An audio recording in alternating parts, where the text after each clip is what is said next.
ममता बनर्जी बनाम केंद्र सरकार। और ये टकराव की पूरी कहानी है सीबीआई ईडी फंड रोकने से लेकर के सियासी रणनीति तक, दिल्ली की सत्ता और कोलकाता की मुख्यमंत्री। ये टकराव सिर्फ राजनीतिक मतभेद नहीं है, ये लड़ाई है अधिकार, नियंत्रण और संघीय ढांचे की। ममता बनर्जी बनाम केंद्र सरकार। बीते एक दशक से सबसे तीखी राजनीतिक जंग। भारत का संविधान कहता है कि देश संघीय है, लेकिन बंगाल में ये संघीयता सबसे ज्यादा टकराती दिखती है। ममता बनर्जी खुद को सिर्फ मुख्यमंत्री नहीं, बंगाल की अस्मिता के रूप में भी पेश करती हैं और केंद्र सरकार को एक ऐसी ताकत के रूप में जो कि राज्यों के अधिकारों में दखल देना चाहती है। और यहीं से टकराव की असली कहानी शुरू होती है। और इस जंग का सबसे तेज हथियार सीबीआई और ईडी।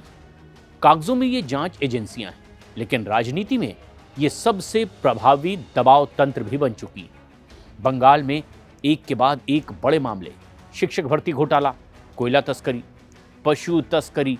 जांच का दायरा सिर्फ अफसरों तक सीमित नहीं रहा, सत्ता से जुड़े बड़े चेहरे भी इसके दायरे में आ गए। ममता बनर्जी का जवाब हर बार एक ही, ये जांच नहीं, राजनीतिक बदले की कार्रवाई है। और उनका आरोप साफ है, जो राज्य केंद्र से टकराएगा उस पर एजेंसियां छोड़ी जाएंगी। बंगाल सरकार ने कई बार सीबीआई को लेकर के कड़ा रुख अख्तियार किया, राज्य की अनुमति के बगैर जांच पर सवाल भी खड़े किए। और यह सिर्फ कानूनी फैसला नहीं था, ये एक सियासी संदेश था। संदेश ये कि दिल्ली बंगाल को आदेश नहीं दे सकता। और यहीं से ये लड़ाई जांच से निकल करके धारणा की लड़ाई में बदल गई। फिर आया दूसरा मोर्चा, पैसों का। मनरेगा, प्रधानमंत्री आवास योजना, केंद्र प्रायोजित योजनाओं का फंड। और केंद्र का आरोप है बंगाल में फंड का दुरुपयोग हुआ। राज्य का आरोप है केंद्र राजनीतिक बदले से गरीबों का पैसा रोक रहा है। ममता बनर्जी ने इसे सीधे जनता से जोड़ा। उनका कहना है कि दिल्ली में हमें सजा नहीं दे रही और दिल्ली बंगाल के गरीबों को सजा दे रहा है। योजनाओं का पैसा अब बजट नहीं रहा, यह सियासी हथियार अब बन चुका है। और इस पूरे टकराव में ममता बनर्जी की रणनीति बेहद साफ है। हर केंद्रीय कार्रवाई को वो बंगाल पर हमला बताती है। सीबीआई की रेड तो राज्य की अस्मिता पर ही हमला कह दिया और ये पूरा फंड रोकने का आरोप लगा। बताया ये गरीबों पर हमला है। वो खुद को इसमें पीड़ित नहीं, प्रतिरोध की नेता के रूप में पेश करती हैं और यही राजनीति उनकी सबसे बड़ी ताकत है। दूसरी तरफ केंद्र का भी अपनी ही रणनीति की तरह आगे बढ़ने की इरादे हैं। बंगाल बीजेपी के लिए सिर्फ ये एक राज्य नहीं, एक अधूरा मिशन भी है।